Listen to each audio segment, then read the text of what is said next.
আগে ক্লিয়ার করে ফেলি, সেটি হচ্ছে যে একটা স্টুডেন্ট এইচএসসি ইন্টারে যখন বই পায় সে তখন একটা জিনিস চিন্তা করে, ঠিক আছে আমি মেট্রিকে যেভাবে হচ্ছে যে বই রিডিং পড়েছি সেইভাবে আমি এইচএসসির বইগুলো রিডিং পড়বো। আমি আবার বলছি এটা খুব ইম্পর্ট্যান্ট। ইন্টারে যখন একটা স্টুডেন্ট উঠে সে চিন্তা করে মেট্রিকে, মানে 9-10-এ সে যেরকম একটা বই পেয়ে রিডিং পড়ে এসে চ্যাপ্টারগুলো সম্বন্ধে একটা ধারণা লাভ করেছে, ঠিক সেই রকম করে রিডিং পড়ে সে এই চ্যাপ্টারগুলো সম্বন্ধে ধারণা অর্জন করতে চায়। কিন্তু বাস্তবতা হচ্ছে এইচএসসি পর্যায়ের বইগুলো লেখার স্টাইলটাই এমন যে এখানে কয়েকটা মডিউল একসাথে ঢুকানো রয়েছে। এই কারণে তার পড়ার কৌশলটা মেট্রিকের মতো হবে না, একটু ডিফারেন্ট হবে। কি কারণে ডিফারেন্ট হবে? সে না হলে দেখা যাবে বইয়ের অনেকগুলো লাইন পড়ছে, কিন্তু তার প্রথমে দরকার হচ্ছে এ প্লাসটা একদম কনফার্ম করে ফেলতে হবে। তারপরে সে যদি মেডিকেলে পড়তে চায়, বুয়েটে পড়তে চায়, ভার্সিটিতে পড়তে চায়, সেই মডিউলের প্রিপারেশন নেবে। কিন্তু অবশ্যই তাকে হচ্ছে এ প্লাসটাকে কনফার্ম করতে হবে, কারণ এ প্লাসের যে রেজাল্টটা সেইটারও কিন্তু একটা হচ্ছে আলাদা হচ্ছে যে ওইটাকে বলা যেতে পারে ওটা ইয়েস কার্ডের মতো। এ প্লাস এটা পাওয়া একদমই তার জন্য ইজি, কিন্তু এটা আবার না পেলে আবার বড় প্রবলেম হয়ে যাবে। এটা পেতেই হবে। এটা পাওয়ার পরে সে কি করতে পারে, এই রেজাল্টের উপর ভিত্তি করে সে অ্যাডমিশন টেস্টে পরীক্ষা দেবে এবং সেইখানে তার যে রেজাল্ট আসবে এই রেজাল্ট মিলে একসাথে তার হচ্ছে একটা ফাইনালাইজ হচ্ছে যে একটা মেরিট পজিশন হবে এবং সেখান থেকে সে তার যে কাঙ্ক্ষিত যেখানে সে পড়তে চায় সেখানকার তার স্বপ্ন পূরণটা অনেকটা সম্ভব হবে। তা আমি যে জায়গাটা গুরুত্ব দিতে যাচ্ছি সেটা হচ্ছে যে অনেক শিক্ষার্থী মেট্রিকে ভালো রেজাল্ট করার পরে ইন্টারে যে করতে পারে না, এখানে সবচেয়ে বড় প্রতিবন্ধকতাটা কথা সেটাকে বুঝতে হবে। মেট্রিকের বইগুলোর প্যাটার্ন এবং ইন্টারের বইগুলোর প্যাটার্নের মধ্যে মৌলিক ডিফারেন্স রয়েছে। মেট্রিকের বইগুলো যেগুলো সেগুলো একটা ধারাতে লেখা হয়েছে যে সে প্লাস পাওয়ার উপযোগী করে সহজ করে বোঝার জন্য, কিন্তু উচ্চ মাধ্যমিকের বইগুলো এখানে এ প্লাস পাওয়ার সাথে সাথে আলাদা 3টা মডিউল, টোটাল 4টা মডিউল একসাথে রয়েছে। এই ব্যাপারটা প্রত্যেককে হচ্ছে গুরুত্ব দিয়ে বুঝতে হবে। আচ্ছা, আরেকটা জিনিস এখানে বলে রাখি, সেটি কি, সেটি হচ্ছে খুব এই জায়গাটা খেয়াল করতে হবে। সেটি হচ্ছে যে অনেক শিক্ষার্থী থাকে যে আমি এ প্লাস তো পাবোই, এটা তো ঠিক আছে ইনশাল্লাহ, আমি বুয়েটে চান্স পেতে চাই, মেডিকেলে চান্স পেতে চাই, ভার্সিটিতে, হ্যাঁ এরকম অনেকেই চান্স পায়। তবে আমার যেটা সাজেশন থাকবে স্টুডেন্টদের জন্য যে তুমি 3 জায়গায় অবশ্যই চান্স পেলে ভালো, আলহামদুলিল্লাহ, কিন্তু তোমাকে মাথায় রাখতে হবে তুমি 3 জায়গায় চান্স পেলেও 3 জায়গায় পড়তে পারবে না। বাংলাদেশের সিস্টেম বলেছে যে তুমি সর্বোচ্চ 1 জায়গায় ভর্তি হতে পারবা, তুমি 3 জায়গায় চান্স পেতে পারো। এই জন্য তোমার ফোকাসটা প্রথম থাকতে হবে যে প্লাসের সাথে আসলে তোমার কোন দিকে তোমার হচ্ছে যে বেশি মন টানে, ঠিক সেই দিকটাকে সফল করার জন্য ওইটার সাথে ওইটাকে প্যারালাল শুরু করতে পারো। যে ঠিক আছে আমি হচ্ছে যে সবচেয়ে ভালো প্রিপারেশন নিতে যাচ্ছি হচ্ছে এ প্লাস আমি পাবোই, তার সাথে মেডিকেল, ইঞ্জিনিয়ারিং, ভার্সিটির যে কোনো একটা, এই 2টা কমপ্লিট হওয়ার পরে যদি তুমি আরও করতে চাও, হ্যাঁ হ্যাঁ, তাহলে তুমি হচ্ছে যে তখন ইয়া করবা যে ঠিক আছে এগুলোর সাথে আমি আরও হচ্ছে অন্য কিছু শিখবো, অন্য কিছু করবো, ওকে ফাইন।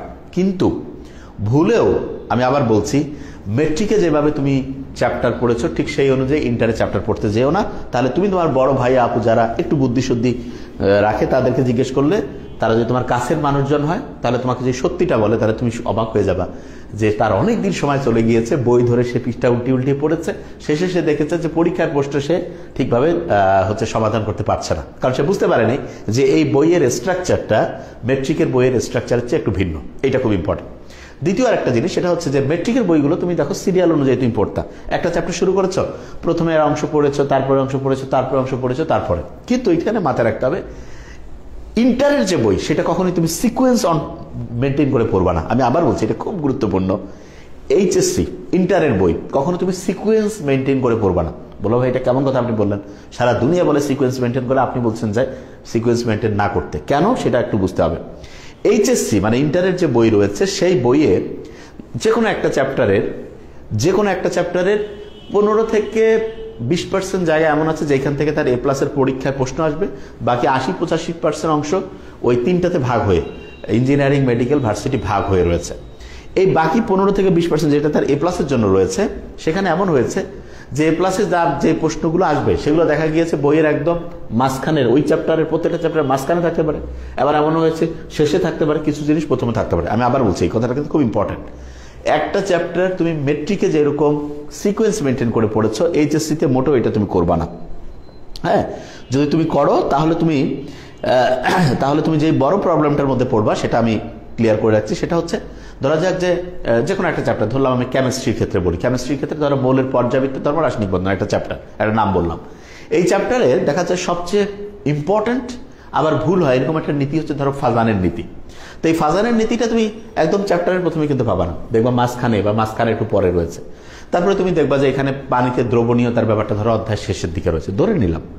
তা যেটা শেষের দিকে রয়েছে তুমি যে সিকোয়েন্স মেনটেন করো ওইটাই শেষে পড়ো, তাহলে একটা অধ্যায় যখন তুমি শেষে পড়েছো ওই জিনিসটা, তখন ওই অধ্যায়ের সবচেয়ে শেষে পড়ার কারণে ওই জিনিসটা কিন্তু তোমার দেখা যাচ্ছে যে বারবার তুমি রিভিশন দেওয়ারও সুযোগ পাচ্ছ না, এবং ওইটা নিয়ে তুমি বারবার চিন্তা করারও সুযোগ পাচ্ছ না। কিন্তু যদি তুমি এমন করতে যে ওই চ্যাপ্টারের সবচেয়ে ইম্পর্টেন্ট এবং যেখানে কনফিউশন হয় সেটা চ্যাপ্টারের মাঝখানে থাক বা শেষে থাক বা শুরুতে থাক, তুমি গুরুত্ব এবং যেটা হচ্ছে কনফিউশন হতে পারে সেইটাকে আগে পড়বা।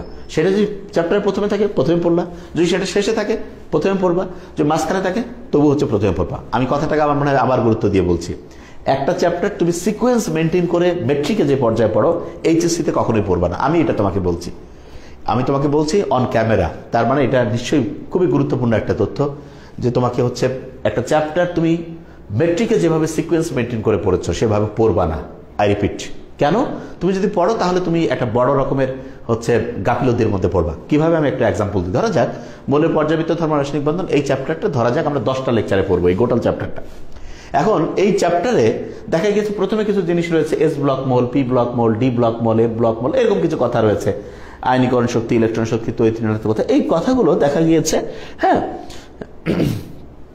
দেখা গিয়েছে ওই যে আমাদের দেখো জিএম নূর বলেছে যে লাইন বাই লাইন পড়তে গেলে বছর শেষ হবে কিন্তু আলটিমেটলি তোমার কাজ হবে না। এক্স্যাক্টলি ঠিক বলেছে। এ হয়তো বা সম্ভবত আমাদের পরিচিত, আমাদের কাছেও কোর্সও করে, এবং লাইন বাই লাইন পড়লে কখনো তুমি করতে পারবে না। আমরা তোমাকে বলবো ভাই সবাই বলছে লাইন বাই লাইন পড়ো, মেন বই পড়ো। যারা বলছে তাদেরকে আমি হয়তোবা তারা কি কারণে বলেছে, আগের মেট্রিকের যে প্যাটার্ন সেই প্যাটার্ন যে ইন্টারের বইয়ে নাই, হয়তোবা ওনারা ওইটা খেয়াল করেন এই জন্য বলেছেন। এটা আমরা নিশ্চিত করে বলছি ইনশাল্লাহ তোমাকে অবশ্যই। ধরো যে মৌলের পর্যাবৃত্ত ধর্ম রাসায়নিক বন্ধন, এখানে 10টা মানে লেকচার আমি এই অধ্যায়টা শেষ করবো, দেখা যাচ্ছে সবচেয়ে কনফিউজিং জিনিসটা এবং সবচেয়ে ইম্পর্টেন্ট জিনিসটা মাঝখানে রয়েছে। তো মাঝখানে রয়েছে মানে তুমি এটা 5 নম্বর 6 নম্বরের লেকচারে পড়ছো। তারপরে সবচেয়ে আরেকটা কনফিউজিং জিনিস ধরো অধ্যায় একদম শেষে রয়েছে, তুমি সেটা 9 বা 10 নম্বর লেকচারে পড়ছো। তো তুমি কি করলা, ওই শেষের 9 বা 10 নম্বর লেকচারে ওইটা অধ্যায়, ওই অংশটা পড়ে অধ্যায়টা শেষ, নতুন আরেকটা অধ্যায় পড়ছো, ওই অধ্যায়ের পড়া শেষ, খেয়াল হারিয়ে ফেলছো। এরকম করে যখন 2টা অধ্যায় পড়ছো 2 মাস 1.5 মাস টাইমের মধ্যে প্রথম অধ্যায় পড়া সব শেষ হয়ে গিয়েছে, খেয়াল হারিয়ে ফেলেছো। এবং তুমি তোমার সিনিয়র ভাই আপুদেরকে জিজ্ঞেস করো, মোস্ট অফ দ্য স্টুডেন্টস এই খেয়াল হারিয়ে যাওয়ার যে সমস্যা এটার মধ্যে পড়ে। কারণটা হচ্ছে সে পড়াটাকে কন্টিনিউয়াস রিভিশনের মধ্যে রাখে না, এবং পড়াটাকে কন্টিনিউয়াস যখন রিভিশন রাখে না, হ্যাঁ কন্টিনিউয়াস যখন রিভিশনের মধ্যে রাখে না, তখন সে যে বড় প্রবলেমটার মধ্যে পড়ে সেটা হচ্ছে একটা অধ্যায় পড়ে ভুলে যায়, একটা অধ্যায় পড়ে ভুলে যায়, 3-4টা অধ্যায় পড়ার পরে তার প্রথম 2টা অধ্যায় খেলে নেই। তার মানে তার অবস্থা হচ্ছে ওই যে জার্মান যে সাইকোলজিস্ট ছিলেন যার নাম হচ্ছে হারমান এবিঙ্গাস, উনি বলেছিলেন যে আমরা যা কিছু পড়ি 1 সপ্তাহ পরে মাত্র 20% খেয়াল থাকে। 1 সপ্তাহ পরে যদি মাত্র 20% খেয়াল থাকে, তার মানে তুমি কি বুঝতে পারছো, একটা চ্যাপ্টারের 20% জিনিস 1 সপ্তাহ পরে তোমার খেয়াল থাকবে। আর তুমি যদি 1 মাস 1.5 মাস না পারো কত পার্সেন্ট সেটা নিয়ে স্ট্যাটিস্টিক্স নাই, থাকলে হয়তো আমি আরো তথ্যটা দিতে পারতাম।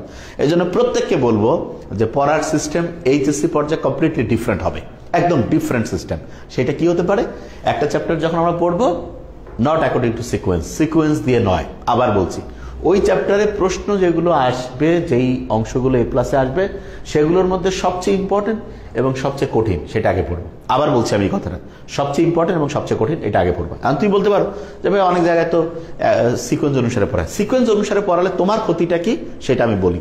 আর সিকোয়েন্স অনুসারে পড়ালে আমরা যদি টিচাররা যদি একটু কায়দা করি তাহলে তোমার ক্ষতিটা কত বড় হবে সেটা চিন্তা করো। ধরো একটা চ্যাপ্টারের সবচেয়ে ইম্পর্টেন্ট যেটা আমি শেষের দিকে পড়াচ্ছি, শেষের দিকে, তা আমি তো প্রথমের দিকে মানে অপ্রয়োজনীয় না, তুলনামূলক কম প্রয়োজনীয় বা যেটা লাগেই না সেগুলো পড়ায় টাইম লস করলাম।